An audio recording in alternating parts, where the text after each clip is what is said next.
en 1 minute. Alors, il y en a certains qui rigolent quand je dis ça parce qu'on sait que c'est parfois difficile de répondre pour tout un chacun à une question en 1 minute. Pour un échevin, peut-être particulièrement. Néanmoins, on va essayer de se tenir à cette dynamique. 1 minute, une grosse minute. Je vais vous poser une question qui est sur base, finalement, des échanges que vous avez eus ce soir. Des questions, des interactions, peut-être des compliments sur le travail accompli, sur peut-être des difficultés qui ont été exprimées par les citoyens. Est-ce que s'il y a un élément que vous gardez avec vous de la soirée, un élément qui vous inspire, un élément qui vous nourrisse pour les 2 ans à venir, pour la suite du mi-mandat, quel serait-il ?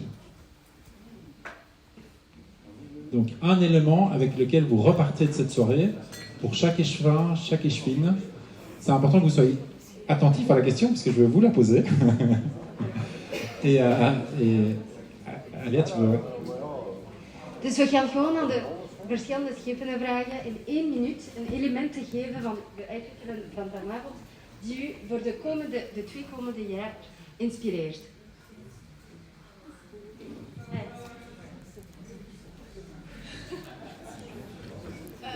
Je dois réfléchir un petit peu.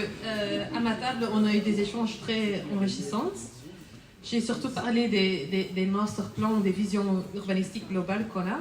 Et si je retiens quelque chose, c'est combien c'est important de prévoir suffisamment de moments comme maintenant, de consultation publique, quand on a des visions urbaines qu'on est en train de rédiger au niveau de la ville avec les bureaux d'études et les différents services.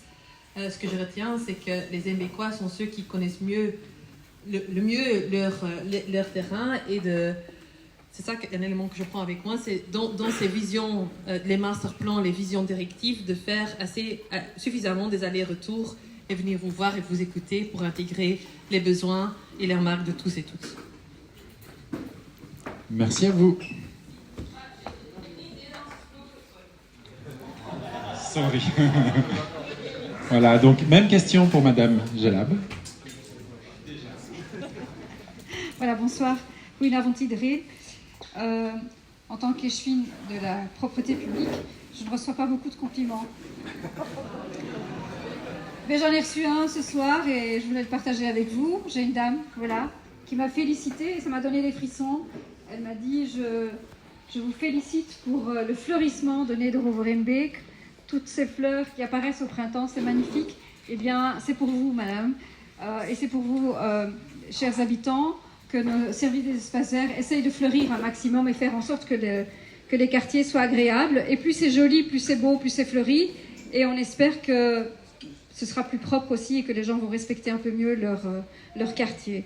Et donc, c'est principalement ça. Mais sinon, je sais que souvent les gens me disent Neder est abandonné, vous oubliez Neder. Je vous assure que j'ai demandé la liste de tout ce qu'on a fait au service des espaces verts. On a fait énormément de choses. Et donc, si vous voulez les entendre, vous pouvez toujours passer à la table chez moi. Merci. Merci, madame. Donc, c'est vrai qu'on peut aussi vraiment garder les éléments positifs. Hein, c'est ce qui est inspirant aussi et à continuer à développer dans le futur. Meneer Dont, misschien. Ja. Goedenavond, bonsoir tout le monde. J'ai eu beaucoup d'échanges, il y avait beaucoup de questions parce qu'on a des grands projets à Neder, avec le nouveau tram qui va arriver, aussi le nouveau règlement de stationnement qui va arriver, de zone bleue à Neder, qui a été quand même fort attendu par beaucoup de riverains parce que la pression de stationnement est là. We hebben heel veel projecten, dus heel veel uitwisselingen gehad. Ik heb gemerkt dat er toch nog wel wat vragen zijn over de projecten. En dus we hebben heel veel tijd kunnen besteden ook aan uitleg te geven over waarom dat die tram er komt, wat dat de impact gaat zijn daarvan. En we willen echt wel ervoor zorgen met dat groot project dat er een nieuwe dynamiek kan komen in Neder-Overheembeek. En ik wil iedereen ook bedanken, omdat toch, dat zijn grote plannen, ce sont des changements énormes. Et j'ai quand même senti une ouverture d'esprit autour des tables dans les différents groupes. Et donc je veux vraiment vous remercier parce que le changement est difficile et on est là pour vous accompagner dedans. Et s'il y a encore des questions, n'hésitez surtout pas à les poser. Merci. Monsieur El Tekabi.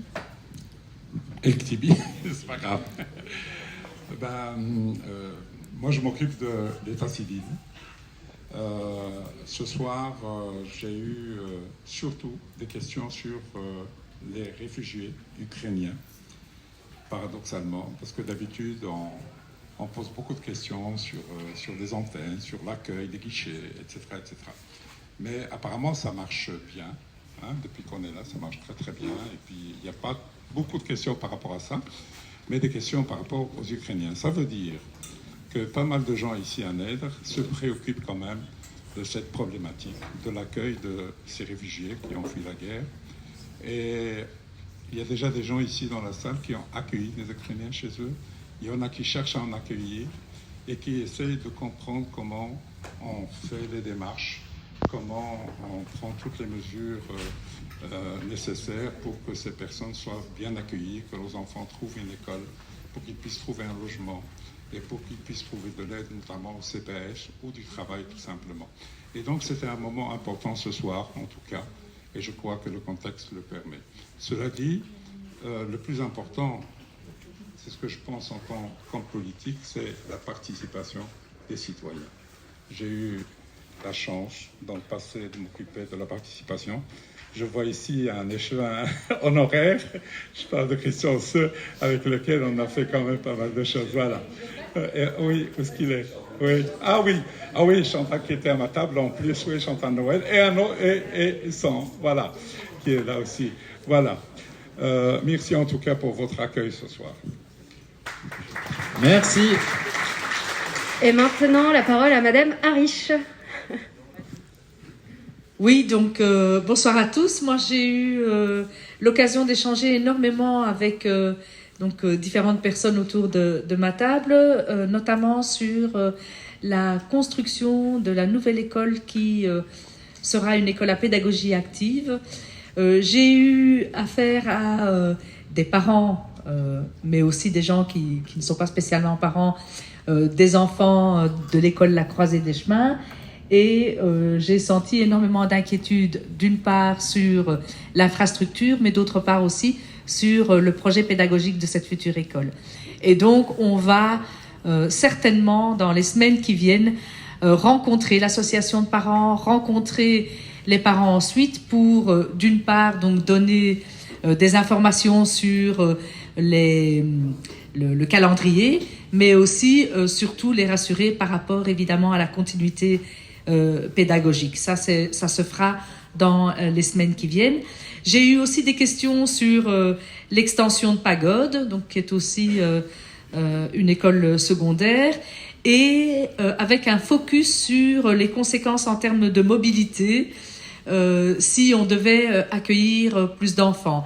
Il m'a également été dit que on manquait de range vélo, et donc je vais dès la semaine prochaine m'atteler à ce que les écoles qui n'en auraient pas assez puissent en bénéficier, ce qui signifie que finalement les gens petit à petit donc se dirigent vers les mobilités douces, et c'est très bien ainsi.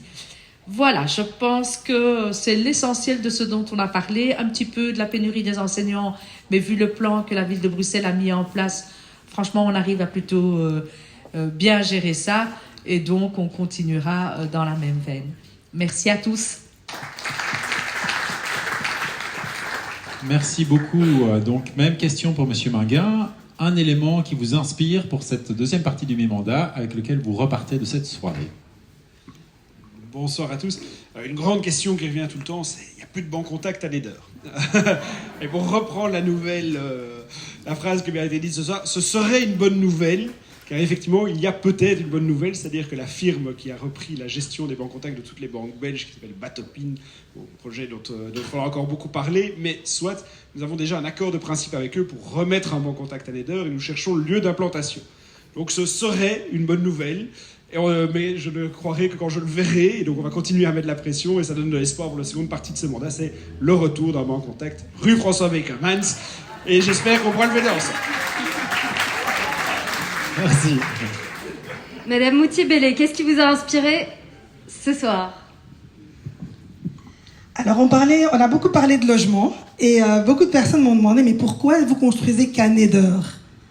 Et on a discuté, je leur ai dit, c'est vrai qu'on pouvait construire aussi ailleurs, mais c'était bien de construire à Neder, mais on doit préserver, bien sûr, toujours le vert, l'espace vert, parce que c'était important. Mais au-delà de ça, j'ai compris que malgré toutes ces questions, les Mbécois sont quand même préoccupés par la crise du logement et avaient besoin également de connaître le différents types de logements que la ville de Bruxelles offrait. Et on a discuté autour de ça. Et maintenant, je suis également échevine de l'égalité des chances. J'ai également eu l'occasion de parler avec plusieurs personnes qui sont actives dans l'associatif. Et on leur a expliqué tout ce que la ville met à disposition des associations, qu'elles peuvent répondre à des appels à projets, que bien sûr nous sommes ouverts à travailler avec les Mbécois et Mbécoises qui sont actifs dans le secteur associatif. Donc voilà. Merci. Même question pour Madame Wall. Donc je représente Benoît Hellings qui donc malheureusement ne peut pas être ici ce soir. Benoît est échevin sport et climat. Et donc moi j'ai retenu un concept qui est en commun entre le sport et le climat, c'est l'ouverture des discussions qu'on a eues donc autour de la table là-bas. L'ouverture des infrastructures sportives, ouverture en particulier de cette infrastructure sportive-ci à un large public. Ouverture des piscines, donc on a élargi les horaires d'ouverture, et donc ça permet aujourd'hui à tout public de pouvoir venir nager quand il veut pendant toute la plage horaire de la journée, toute la semaine. Mais aussi ouverture quant aux décisions qu'on envisage dans le cadre du master plan. Donc il nous a été demandé expressément de pouvoir participer au processus du master plan, ce que nous allons évidemment suivre avec attention. Ouverture des terrains agricoles qui sont aujourd'hui parfois l'exploitation de agriculteurs privés, ouverture aux citoyens et aux habitants du quartier. Donc c'est vraiment un concept qui va guider nos politiques pour la suite. Et je me fais porte-parole auprès de Benoît. Je vais lui rapporter ça. Merci beaucoup. Même question pour Monsieur Zian. Merci, bonsoir. Moi, s'il y a un concept, enfin, c'est plus qu'un concept, c'est une idée en soi, c'est que le bilan n'intéresse que peu de gens, c'est surtout les projets d'avenir qui les intéressent. Quand on parle de ce qui s'est passé, ça accroche peu. C'est surtout qu'est-ce qu'on va faire dans l'avenir. Alors, moi, j'ai exposé les différents projets qu'on a sur Neder, l'ouverture d'une prochaine antenne du CPS. Vous savez que le CPS dispose de 11 antennes déconcentrées sur l'ensemble du territoire. Pour le moment, l'antenne qui est à Neder à ses bureaux dans les logements bruxellois sur le site de Versailles. L'objectif étant de réintégrer l'ancien commissariat de Wimpelberg. J'espère que d'ici 1 an, on pourra, avec vous, avec l'ensemble des Mbécois, inaugurer les nouveaux bureaux de cette antenne du CPAS. Et le deuxième projet que j'ai présenté, ça concerne un projet de parc sur le site rue Brun. Donc là, il y a plus de 20 000 m² qui seront mis à disposition de l'ensemble des riverains. Par contre, qu'est-ce que j'ai eu, moi, comme retour de la scène?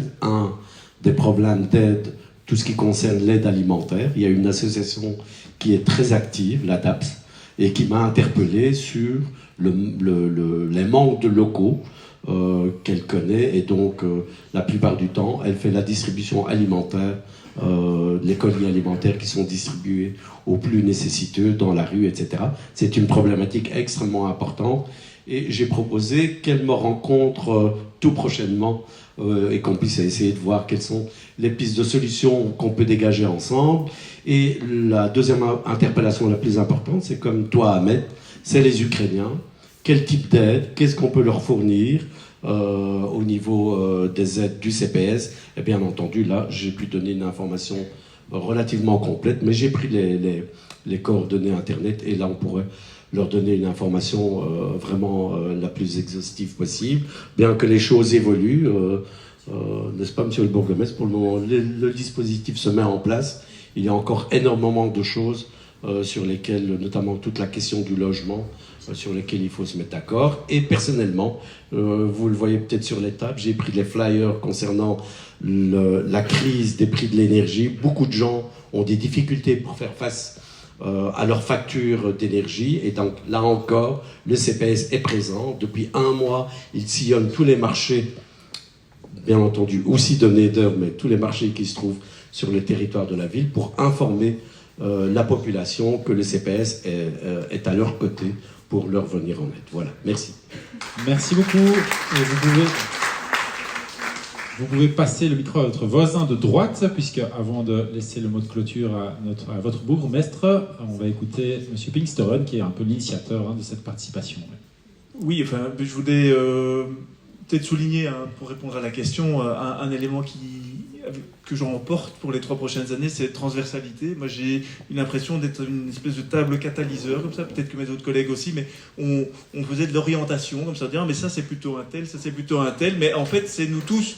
Et donc, c'est pas pour se décharger, mais chacun a ses responsabilités, mais ce qui me semblait vraiment hyper important, et ce qui m'a vraiment frappé ce soir, et ce qui doit vraiment nous inspirer pour la suite aussi, c'est de continuer le travail collégial qu'on fait pour répondre à tous les défis, et pour répondre aussi positivement, je crois, à toutes des idées qui ont été formulées ce soir et toutes des suggestions très positives qui ont été formulées. Donc moi je retiens transversalité, puis climat très positif et bienveillance, et on va continuer comme ça avec vous et entre nous aussi.